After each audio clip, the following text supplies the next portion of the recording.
Welcome to my channel BB Academy of Commerce and Business Studies. I am Dr. Vijayagiri Bhikshapati,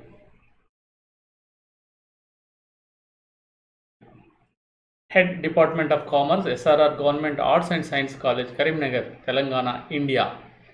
My email address is bvijayagiri@gmail.com. I am going to deliver a lecture on central tendency in the business statistics. Business statistics. It is intended for the BCom third semester students. So what is central tendency? Central tendency is the measure of location of the middle or the center of a distribution. So here what is measure of central tendency? Central tendency is a measure of locating the middle point. So middle point or center is of the distribution. Distribution means the data. So what the central tendency is a basic calculation in the statistics. So it is the first and foremost calculation in the statistics, business statistics. So which require to find out the basic averages. So the central tendency is also called averages. Of course, there are characteristics of central tendency. What are the good characteristics of the central tendency, and what are the important characteristics of the central tendency? So before going to that one, how many types of there to calculate the central tendency? So there are we have categorized into different types. One is the basic type averages, another one is the special type averages, the next one is the others, is the other category. So three categories are there: basic averages, special averages, and other averages. So the basic averages are very important one, and without these things, these averages, you cannot do the further studies in the business statistics. So here, what are the good characteristics of a central tendency?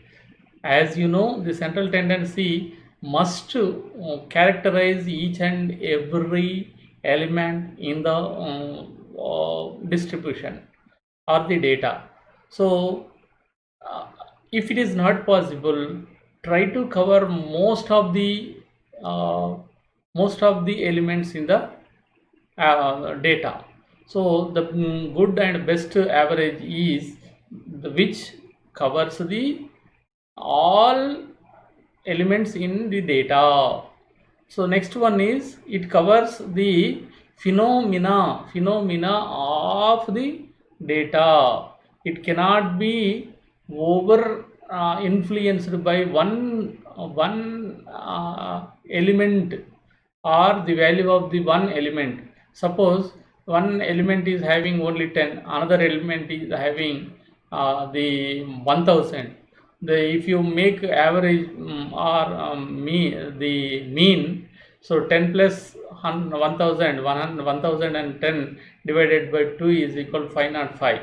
So it should not be the good average if it is influenced by one major in element and leaving many of the elements. Of course, I am not talking about the mean and its properties, but the good have a central tendency should have the properties which are belonging to the elements of the data. So next, coming to the what are the types of basic averages. Basic averages are having mean. Number one is the mean, the foremost one, the very important one. Number two is median. So this is also the extent important. The third one is mode. Mean, median, mode. Mean, median, mode are the basic averages which the data must be calculated by a statistician. The next, basis on the importance of the need, the special category averages are calculated. So based on the data and based on the need, based on the importance, these are the calculated. So out of them, the geometric mean comes first. So geometric mean is a data average which calculates the average or the mean or the central tendency of the data with the multiplicative model. So means, so this data, the data which is suitable for geometric mean is must be a growth rate, incremental values or decremental values, etc., etc. So in the same case also the harmonic mean comes under. So these two are the special averages. Coming to the quartile, so this is a positional average. Of course, this one is median, also a positional average. So in another criteria, we'll divide the median quartiles decides percentages into the positional averages. So the quartiles, deciles and percentages are a special and other types of categories which may require for some additional or advanced calculations like Bowley's method of skewness, etc. So these are the important methods used for central tendency calculation. So once again, I would like to mention the mean is very important. It comes the first, the second criteria, second it comes the median, and third itself is the mode. So now I'm going to give a small introduction about the mean. So mean is also called AM and also denoted by X bar. X bar is the most common measure of the central tendency. It is simply the sum of the numbers divided by the number of numbers in a set of data. So the count is very important, the total is very important. Total divided by the count, this is known as the average.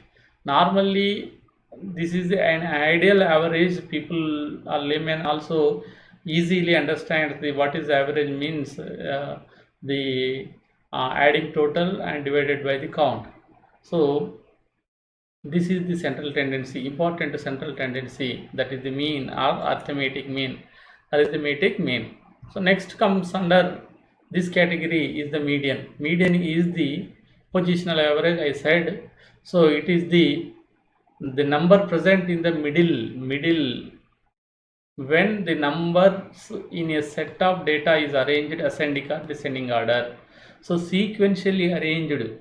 So data is arranged sequentially, then it comes to the middle point is called median. So it is a positional average. That's why we can call it as a positional average. Then coming to the another basic central tendency type is the mode. Mode is the value that occurs most frequently in a set of data. So the most frequently occurring value is called mode. Most frequently occurring value is called mode in the data. So these are the three types or basic types of the averages. So in which we are going to deal today with the arithmetic mean.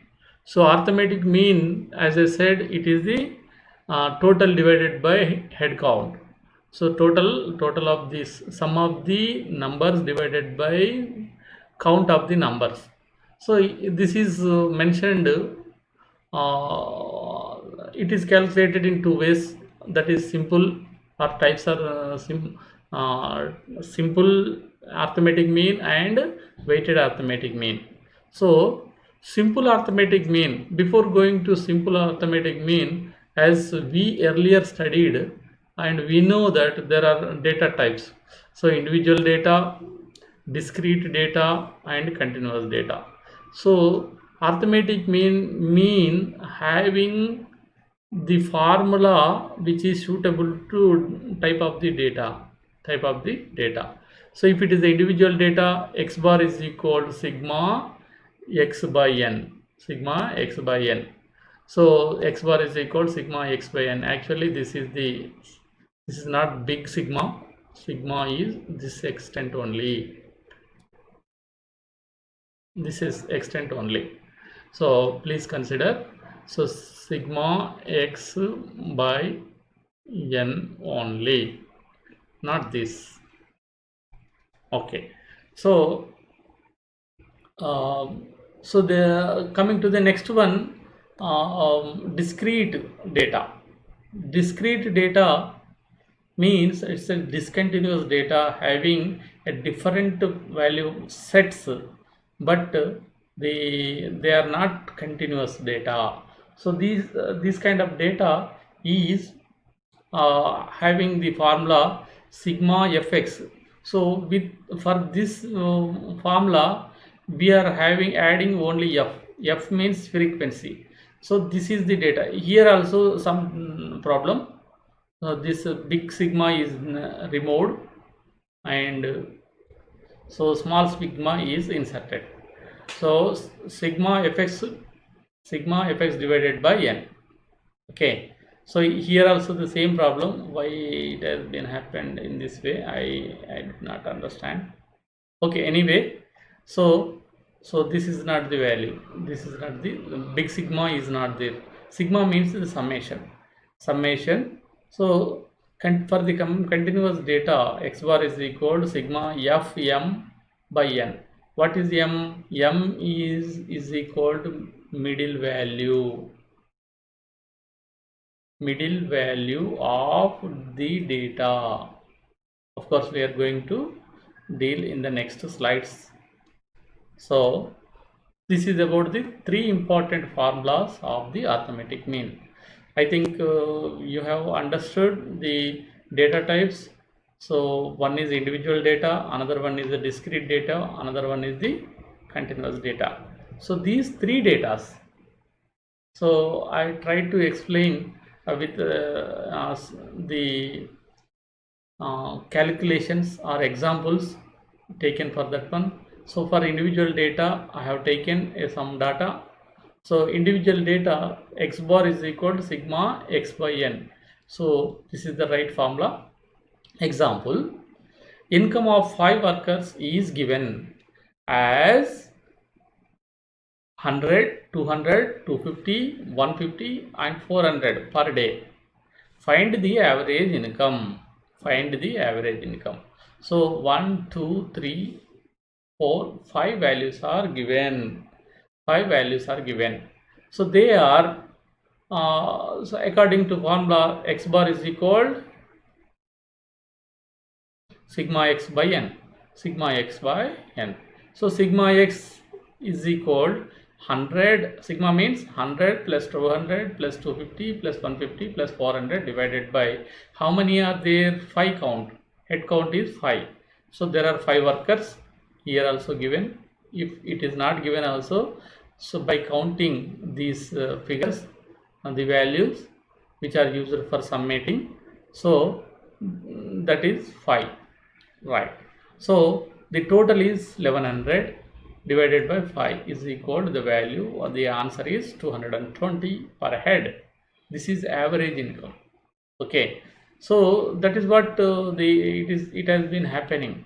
So the most of the one value is only having 100 and this person is having 400 rupees. So the another two persons are 200, 250. One person also having only 150. So but this big value has been influenced and increased the average of the income. Of course, the out of the all the averages available, arithmetic mean is the good one or the better one and best one to which is helpful to the statisticians. So next one is with regarding to the data type, second data. What is the second type of data? So x is the variable. So x variable is given. So frequency means it is also called f. Frequency is denoted by f. So when these two are given, two columns are given, uh, they are called discrete data. So one number is given 110. So 110, say it is the income, say it is the marks, or say it is the whatever it may be. So 110 is the income. How many people are getting? Five people are getting 110. 100 rupees income, 10 people are getting. 120, 6 people are getting. 150, 5 people are getting. 130, 10 people are getting. So like this is the data given. So calculate the arithmetic mean. For this we use formula of the discrete type of data. Discrete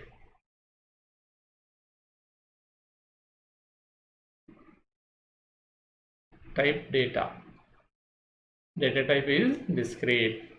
So for that, what we have to do? Sigma fx by n. Sigma fx by n. What is sigma fx? F means the frequency, x means this one.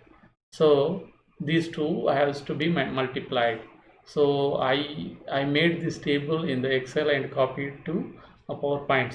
So it become some kind of difficulty. It is very easy to write on a blackboard, but coming to the PowerPoint presentations, it has been taking a little bit tedious work. So 110 into 5 is equal to 50, 550. Like this, 100 into 10 is equal to 1000. 120 into 60 is equal to 6 is equal to 720. 150 into 5 is equal to 750. 130 into 10 is equal to 1300. So all these together 4320 we have written here. And how many how many number of persons involved, or the income is involved in 4320? So means there are f is sigma f.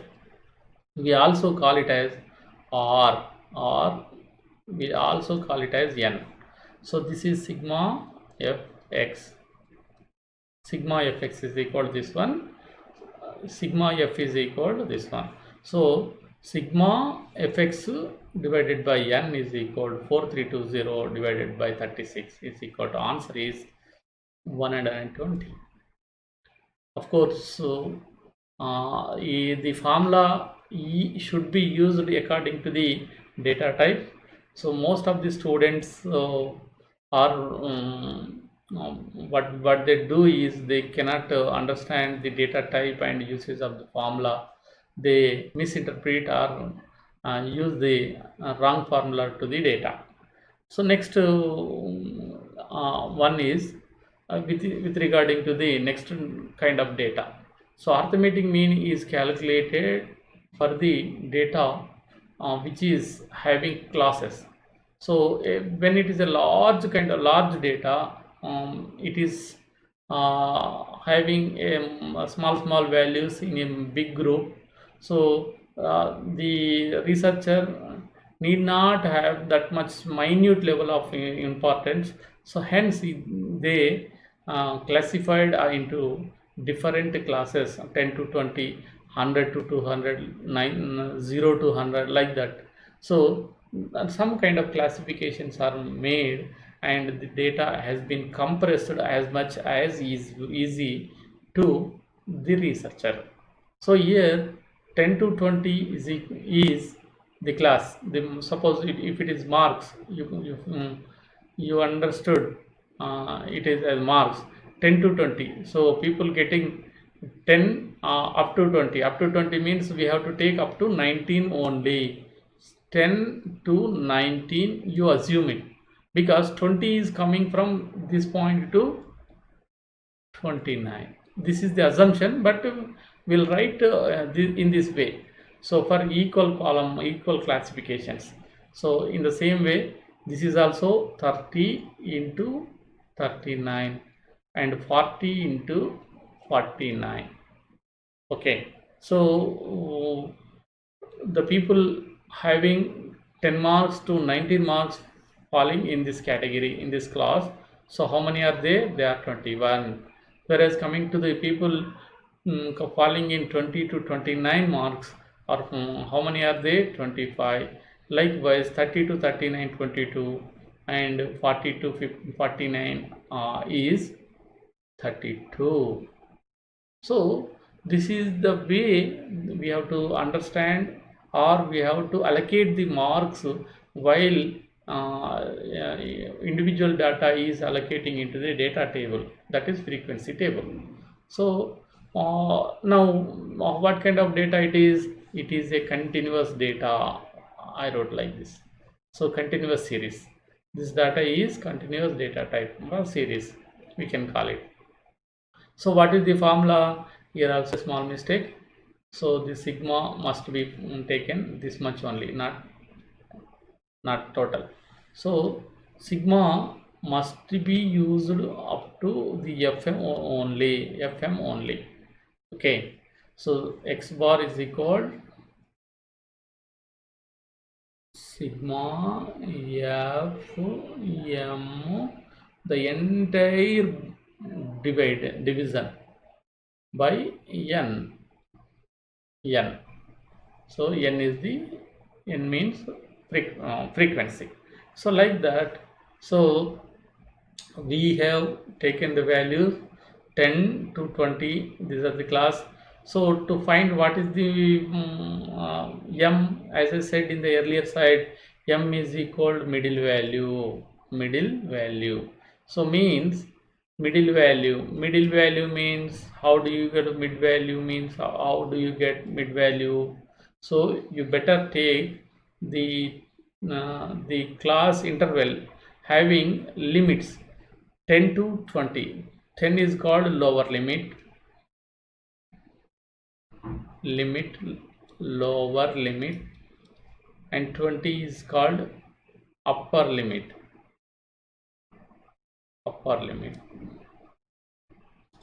Okay, this is called upper limit, this is called lower limit. So you better u plus L divided by 2, or is equal, for example, I'll take only one, 20 plus 10 divided by 2 is equal 30 by 2 is equal 15. You will get the 15. So you get the m value is 15, right? Likewise in the same way, instead of, so this is the formula, but we simply take the what is the between value of these two. Say 10, 9, 20, what is the exact between value? 15. So likewise, this is 15, this is 25, this is 35, this is 45, like that we'll simply take.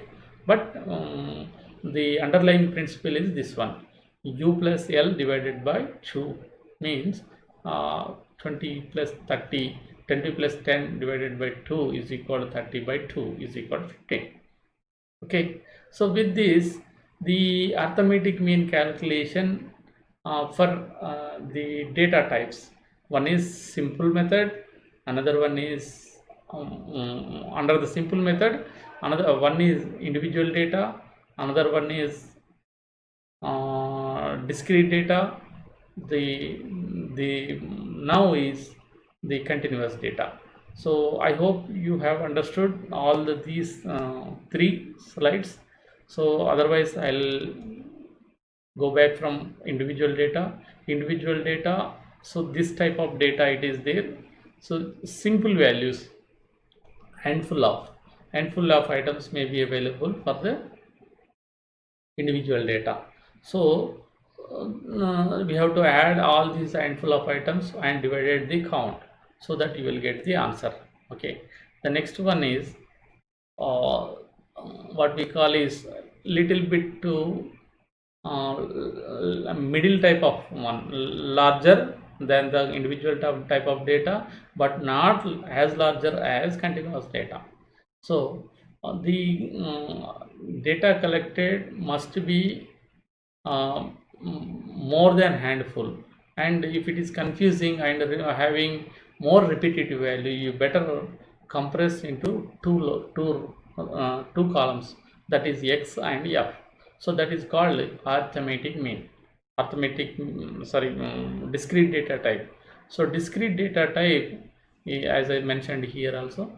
So discrete data type is having one is x variable, another one is f. F means the frequency. So how to calculate this one? X bar is equal sigma fx divided by n. So for that, sigma fx f into x, 5 into 110 is equal to 510, 550 like that. So all these values are summated or totaled, so that you will get the total value 4320 is divided by how many number of the persons are involved or head count is involved, 36. So divided by 36 is equal to, you will get the answer 120. So when coming to the continuous data, for this for continuous data you have more than enough, more than, so frequency is 100. So maybe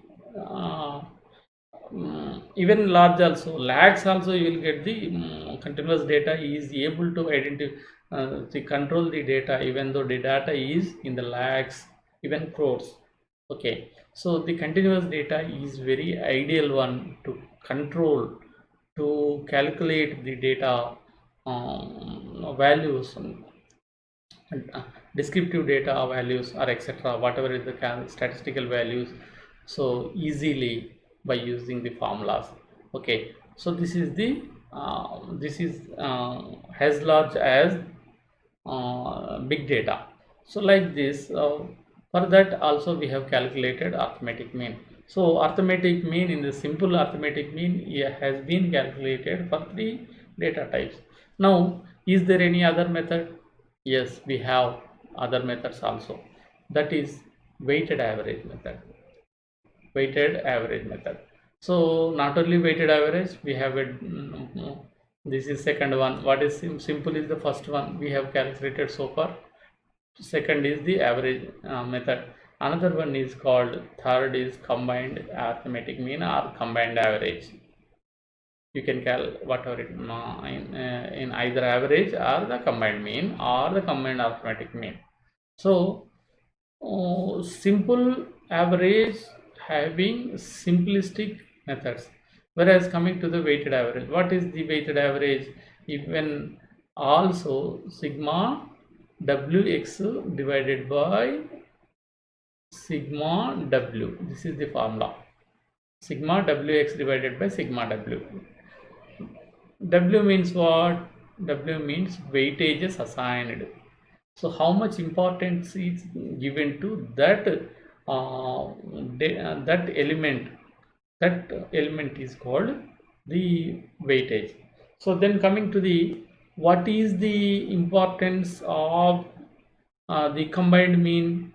So combined mean is the calculation done, already done by some people for their own data. This is data 1. This is data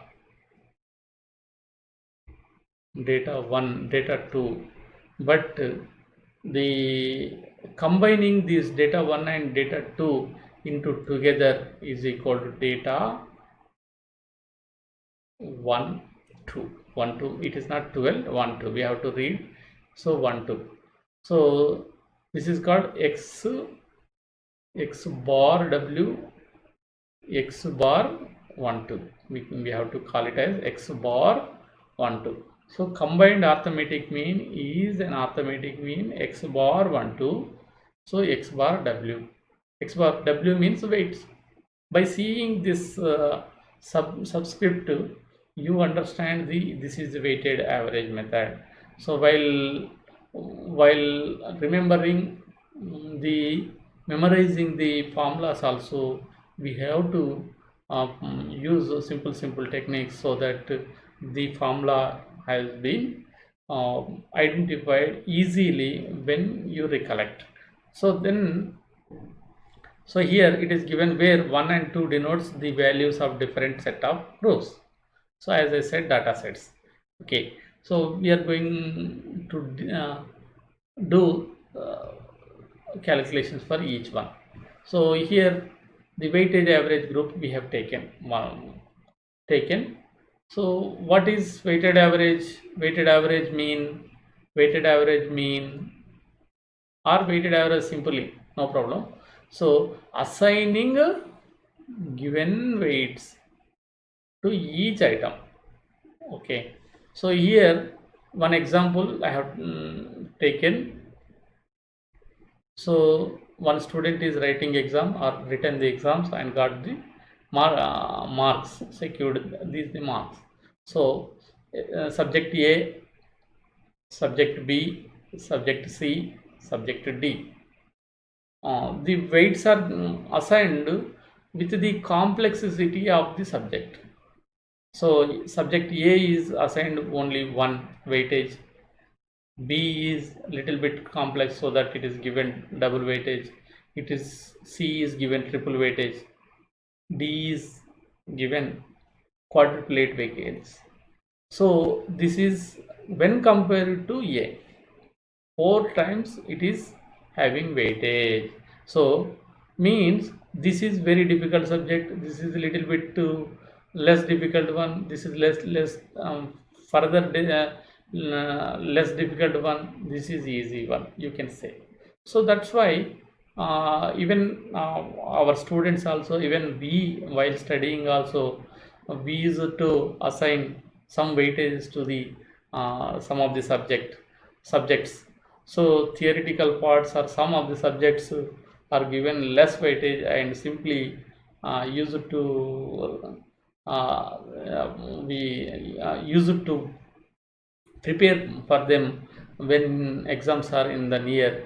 So whereas for the subjects like business statistics, accounts, so these are the hard nuts to crack, so that the every student is giving every student gives more important to these subjects rather than the theoretical subjects, which may cover the same even though they may cover same kind of marks, but the weightage is given to accounts, so statistics, etc., etc.